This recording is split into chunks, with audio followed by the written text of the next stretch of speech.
Ito ang GMA Regional TV News. Mainit na balita mula sa Luzon, hatid ng GMA Regional TV.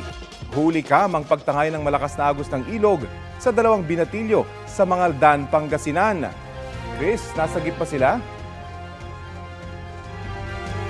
Rafi, nasawi ang dalawa matapos malunod.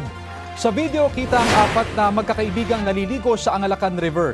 Ilang sandali lang napunta sa malalim na bahagi ng ilog ang isa sa mga binatilyo. Nailigtas siya matapos sagipin ng kaibigan. Pero ang kaibigan niya ang tinangay ng agos. Isa pang kaibigan ang sinubukan siyang iligtas pero tinangay din siya. Na-recover kalaunan ang labi ng mga biktima. Walang nakikitang foul play ang pulisya sa nangyaring pagkalunod ng magkaibigan. Sa Kalanasan, Apayao naman, natagpo ang palutang-lutang sa Apayao River ang bangkay ng isang lalaking 38 anyos. Hinala ng mga otoridad, tinangay ng malakas na agos ng tubig ang biktima habang tumatawid sa ilog. Nailibing na rin agad ang biktima. Sa Calasaw naman, dito pa rin sa Pangasinan, tumaob ang isang garong na may kargang itlog. Ayon sa kagawad ng Barangay Bued, binabagtas ng garong ang kahabaan ng MacArthur Highway nang bigla umano itong huminto. Tumaob ito at nagkalat sa kalsada ang mga itlog.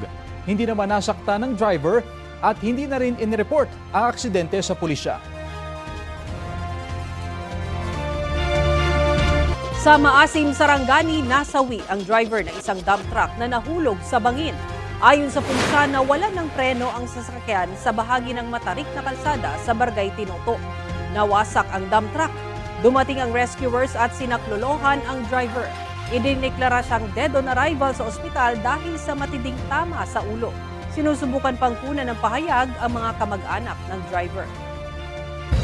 Ito ang GMA Regional TV News. Patay ang isang rider ng motorsiklo matapos niyang makasalpukan ang isang bus sa Zamboanga City.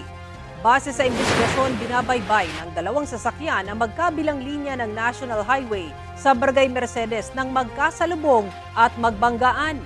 Nadala pa sa ospital ang biktima pero idineklarang dead on arrival.